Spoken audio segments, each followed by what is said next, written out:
अस्सलामुअलैकुम, वेलकम आप सभी का इस नए वीडियो में। तो जैसे आप सभी को पता है कि कॉमन काउंसलिंग जो अंडर ग्रेजुएट कोर्सेज़ की हुई थी higher education department Jammu Kashmir की तरफ से, उसकी यहाँ पे आपकी सिलेक्शन लिस्ट आ चुकी है। कल आप लोगों ने अपनी अलॉटमेंट वगैरह चेक कर दी होगी।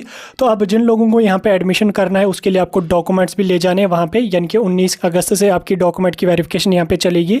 इस बीच डॉक्यूमेंट वेरिफिकेशन में आपको कौन कौन सा डॉक्यूमेंट लगेगा, कौन सा डॉक्यूमेंट आपको ओरिजिनल लगने वाला है, कितने आपको ज़ेरॉक्स ले जाने हैं, उसके हवाले से यहाँ पर higher education department Jammu Kashmir ने आज एक नोटिस जारी किया है, जिसमें उन्होंने सारा जो डॉक्यूमेंट वेरिफिकेशन का प्रोसेस है उसमें कौन कौन डॉक्यूमेंट आपको लगेगा, कितने ज़ेरॉक्स लेने हैं, सब कुछ इन लोगों ने इसमें मेंशन किया है। इस वीडियो में मैं आपके साथ इसी के बारे में डिस्कस करूंगा कि आप जो है वो 19 अगस्त से जो आपकी डॉक्यूमेंट्स की वेरिफिकेशन होगी उसमें आपको कौन कौन डॉक्यूमेंट ले जाना है, ओरिजिनल कितने लेने हैं, ज़ेरॉक्स कितने लेनी है, सब कुछ मैं आपको इस वीडियो में समझाने जा रहा हूँ। तो वीडियो आपके लिए बहुत ही ज़्यादा इंपॉर्टेंट है, वीडियो को पूरा एंड तक देख लेना। चैनल को भी सब्सक्राइब कर देना और टेलीग्राम ग्रुप हमारा ज्वाइन कर देना, लिंक उसकी आपको डिस्क्रिप्शन में मिल जाएगी। और उसके साथ साथ आप हमें इंस्टा पे भी फॉलो कर सकते हैं, उसकी भी लिंक आपको डिस्क्रिप्शन में मिल जाएगी। तो चलिए शुरू कर लेते हैं वीडियो को और देख लेते हैं यहाँ पे अंडर ग्रेजुएट कोर्सेज की काउंसलिंग और डॉक्यूमेंट वेरिफिकेशन के बारे में। तो देखिए, जिन कैंडिडेट्स ने अपनी सीट को एक्सेप्ट की है तो उन कैंडिडेट्स को यहाँ पे अभी 19 तारीख से डॉक्यूमेंट्स की वेरिफिकेशन होगी।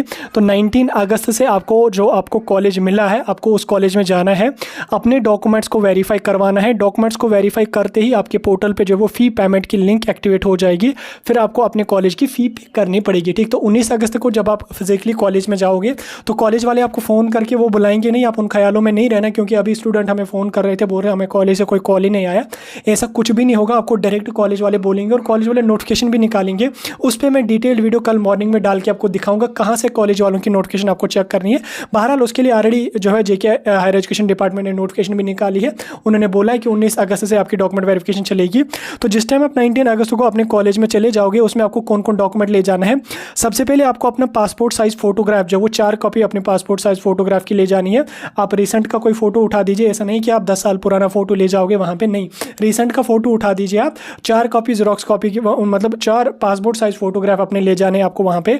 उसके साथ साथ 12th क्लास की मार्कशीट जो आपकी है, 12th की मार्कशीट जो होगी वो आपको ओरिजिनल भी ले जानी है और उसके साथ साथ उसका जेरॉक्स भी आपको कर लेना है। उसके साथ साथ आपको प्रोविजनल सर्टिफिकेट जो आपको अपनी हायर सेकेंडरी से मिलती है, अगर आपने अभी तक ली नहीं है तो आप कल चले जाइए हायर सेकेंडरी में, वहाँ पे उनको बोलिए कि मेरी प्रोविजनल या डिस्चार्ज सर्टिफिकेट जिसको कहते हैं वो आपको वहाँ पे दे देंगे। वो ऑलरेडी बनी हुई होती है, या अगर उनको बनानी भी पड़ेगी 10 से 15 मिनट उनको लग जाते हैं, तो वो आपको प्रोविजनल सर्टिफिकेट, डिस्चार्ज सर्टिफिकेट जिसको हम कहते हैं वो भी दे देंगे और करेक्टर सर्टिफिकेट भी दे देंगे। वैसे लास्ट ईयर से एक ही सर्टिफिकेट में प्रोविजनल कम करेक्टर सर्टिफिकेट होती है, उसी में आपका करेक्टर सर्टिफिकेट भी होता है और वही आपको एज अ प्रोविजनल सर्टिफिकेट भी रहती है। उसको डिस्चार्ज सर्टिफिकेट भी कहते हैं और प्रोविजनल सर्टिफिकेट भी कहते हैं। तो होपफुली आप सारे स्टूडेंट्स ने ली होगी, जिसने नहीं ली है वो कल अपने हायर सेकेंडरी में जाके डिस्चार्ज सर्टिफिकेट या प्रोविजनल सर्टिफिकेट वहाँ से ले लेंगे। ठीक, उसके बाद आपको यहाँ पे 10th क्लास का मार्क्स कार्ड भी लगेगा। 10th क्लास का मार्क्स कार्ड आपके पास ऑलरेडी होगा, वो आपको ओरिजिनल भी लगेगा और जेरॉक्स भी उसका यहाँ पे आपको कराना है।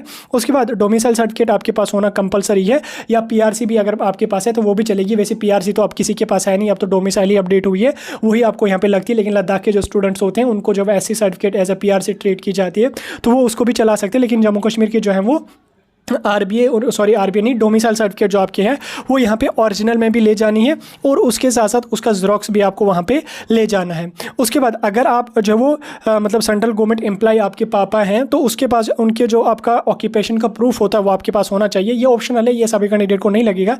जिनके पापा जो है वो सेंट्रल गवर्नमेंट में जॉब करते हैं, सेंट्रल गवर्नमेंट एम्प्लॉय है, जैसे सीआरपीएफ वगैरह में होते हैं, तो उसके लिए जब रजिस्ट्रेशन करनी होती है तो वहाँ पर आपको एक ऑप्शन होता है सेंट्रल गवर्नमेंट एम्प्लॉय का। अगर वो आपने सेलेक्ट किया है तो उसका आपके पास प्रूफ होना चाहिए, उनका कार्ड वगैरह कुछ भी होगा, कुछ भी सर्टिफिकेट होगी तो वो आपको ले जानी है ओरिजिनल में भी और उसके साथ साथ उसका जेरॉक्स भी। वैसे सबको तो ये नहीं होगा, ये लेने के ऑप्शनल है, लेकिन जो जिनके पापा सेंट्रल गवर्नमेंट एम्प्लॉय हैं वो ये सर्टिफिकेट भी वहाँ पे ले जाएंगे। उसके साथ साथ यहाँ पे आपको जब वो अचीवमेंट सर्टिफिकेट लगने वाली है, ठीक, अचीवमेंट सर्टिफिकेट बोले तो एनसीसी या स्पोर्ट्स या ईसीए जो भी आपका अचीवमेंट है वो आप ले जाइए। अगर आपने रेजिडेंट के टाइम अचीवमेंट कुछ सिलेक्ट की है, अगर आपने उसको स्किप कर दिया है तो अचीवमेंट वाला भी ये आपका ऑप्शनल है, ये आपको नहीं लगेगा। अगर आपके पास एनसीसी या आपके पास जो है वो स्पोर्ट्स कोटा है तो उसका जो आपके पास सर्टिफिकेट होती है वो आपको ओरिजिनल भी लगेगी और जेरॉक्स भी लगेगी। ये ऑप्शनल है, ज़रूरी यहाँ पे नहीं है।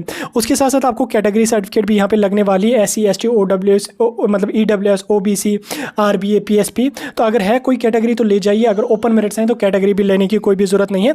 कैटेगरी आपके पास ओरिजिनल भी होनी चाहिए और उसके साथ साथ उसका जेरॉक्स भी आपको करके यहाँ पे ले जाना है। उसके बाद डिफेंस पर्सनल, मतलब आपके पापा अगर डिफेंस में है, आर्मी वगैरह में है, तो उनकी आपके पास जो वो कुछ सर्टिफिकेट वगैरह होगी, कुछ प्रूफ होगा, वो आपको ले जाना है। अगर नहीं है तो कोई ज़रूरत नहीं है। सिंगल गर्ल चाइल्ड जो है, जिन्होंने रजिस्ट्रेशन के टाइम सिंगल गर्ल चाइल्ड पे टिक किया है, वो उनके पास वो सर्टिफिकेट होनी चाहिए। यानी कि जो फैमिली में एक ही लड़की है, मतलब पापा की एक ही लड़की है, फिर भाई वगैरह जो कुछ भी है एक ही लड़की है उनकी, तो उसके लिए आपको एक सर्टिफिकेट बनती है। अगर रजिस्ट्रेशन के टाइम आपने उसको यस कर रखा है तो वो सर्टिफिकेट भी आपके पास ऑप्शनल है, तो आप वो भी ले जा सकते हैं। वहाँ पे उसका ओरिजिनल भी आपको लगेगा और जेरोक्स कॉपी भी उसकी लगेगी। और उसके साथ कश्मीरी माइग्रेंट जो है पंडित्स, उनके पास माइग्रेंट सर्टिफिकेट भी होनी चाहिए, ओरिजिनल भी और उसका जेरोक्स भी। उसके बाद पीडब्ल्यूडी के जो कैंडिडेट्स हैं, फिजिकली चैलेंजेड जो कैंडिडेट्स हैं, उनके पास पीडब्ल्यूडी के ओरिजिनल सर्टिफिकेट भी होनी चाहिए और जेरोक्स भी उसका यहाँ पे लगने वाला है आपका। उसके बाद कंडक्टर सर्टिफिकेट ऑप्शनल है, ये ज़रूरी नहीं है वहाँ पे ले जानी। अगर आप एलिजिबल हैं तो ले जाइए, नहीं है तो कोई इशू यहाँ पे नहीं है। उसके साथ साथ यहाँ पे आपको जो वो कंडक्टर सर्टिफिकेट तो हो गया, माइग्रेशन सर्टिफिकेट आपके पास होनी चाहिए ओरिजिनल में भी या जेरोक्स में भी, ठीक। तो उसके साथ साथ यहाँ पे आपको एलिजिबिलिटी जो कॉलेज की होगी वो आपको वहीं पे बता दी जाएगी। इसमें ज़्यादा कुछ इंपॉर्टेंट है नहीं, इसमें बस इंपॉर्टेंट ये है, एक आपके पास 10th-12th की मार्कशीट होनी चाहिए, पासपोर्ट साइज 4 फोटोग्राफ होनी चाहिए, डोमिसाइल होनी चाहिए, प्रोविजनल सर्टिफिकेट होनी चाहिए, डेट ऑफ बर्थ आपके पास 10th की होनी चाहिए और उसके साथ साथ अगर आप किसी रिजर्वेड कैटेगरी से हैं तो वो सर्टिफिकेट आपके पास होनी चाहिए। इन सारे डॉक्यूमेंट्स का आपको ओरिजिनल भी ले जाना है और उसके साथ साथ एक एक जेरोक्स कॉपी भी करके आपको ले जानी। बाकी ये जो डिफेंस विफेंस का, ये सारे कैंडिडेट्स के लिए नहीं है, जिनके पापा फौज वगैरह में है उनके लिए ये लगने वाली है। नॉर्मली आपको जो डॉक्यूमेंट लगेगा वो 10th-12th की मार्कशीट लगेगी, 10th की डेट ऑफ बर्थ लगेगी, डोमिसाइल सर्टिफिकेट लगेगी, करेक्टर डिस्चार्ज सर्टिफिकेट या प्रोविजनल सर्टिफिकेट जिसको कहते हैं वो लगेगी। कैटेगरी कोई है तो उसकी सर्टिफिकेट आपको लगने वाली है, ठीक। ये सारे डॉक्यूमेंट आपको कल दिन में तैयार करके रखने हैं। वैसे आप सभी स्टूडेंट्स ने तो करके रखे होंगे, जिसने नहीं किए हैं तो वो तैयार करके रख लेना। कल नहीं परसों से आपकी डॉक्यूमेंट वेरिफिकेशन चलेगी, उसमें मैं कल भी डिटेल वीडियो डाल के आपको इन्फॉर्म करूंगा कैसे जाना है, क्या जाना है, वो भी मैं आपको बताऊंगा। फिलहाल मैंने आपको डॉक्यूमेंट्स की लिस्ट बता दी, बाकी मैं अभी आपको जो वो कल मॉर्निंग में वीडियो अपलोड करके आपको बताऊंगा कि आप कहाँ से चेक कर सकते हैं आपके कॉलेज वालों ने कौन सी नोटिफिकेशन निकाली है, कौन कौन सा डॉक्यूमेंट उन्होंने मांगा है। उसके लिए भी नोटिफिकेशन यहाँ पे आ चुकी हैं, वो मैं कल मॉर्निंग में वीडियो डाल के आपको सारा कुछ समझा दूंगा। फिलहाल के लिए जो हायर एजुकेशन डिपार्टमेंट की तरफ से डॉक्यूमेंट्स की लिस्ट आई थी वो मैंने आपको समझा दी। बाकी ये जो माइग्रेशन सर्टिफिकेट वगैरह है ये आपको लगती नहीं है, ये ऑप्शनल होता है, कोई इशू नहीं है, कोई टेंशन नहीं है, बस मार्कशीट और प्रोविजनल सर्टिफिकेट होनी चाहिए। बाकी यहाँ पे आपको कोई भी मसला नहीं है। तो डॉक्यूमेंट्स के बारे में मैंने आपको बता दिया। अब अगर आपको किसी भी अदर टॉपिक पे वीडियो चाहिए आप मुझे बता सकते हैं, मैं उस पर भी डालूंगा। बाकी सेकंड राउंड और नॉन सीटी वाले कैंडिडेट्स पे भी मैं वीडियो कल डालूंगा, टेंशन मत लो। फिलहाल वीडियो को यहीं पे खत्म कर रहे हैं। ये था हायर एजुकेशन डिपार्टमेंट की तरफ से डॉक्यूमेंट्स की लिस्ट जो मैंने आपके साथ डिस्कस करी। कोई डाउट, कोई कन्फ्यूजन होगा कमेंट सेक्शन में पूछ सकते हैं।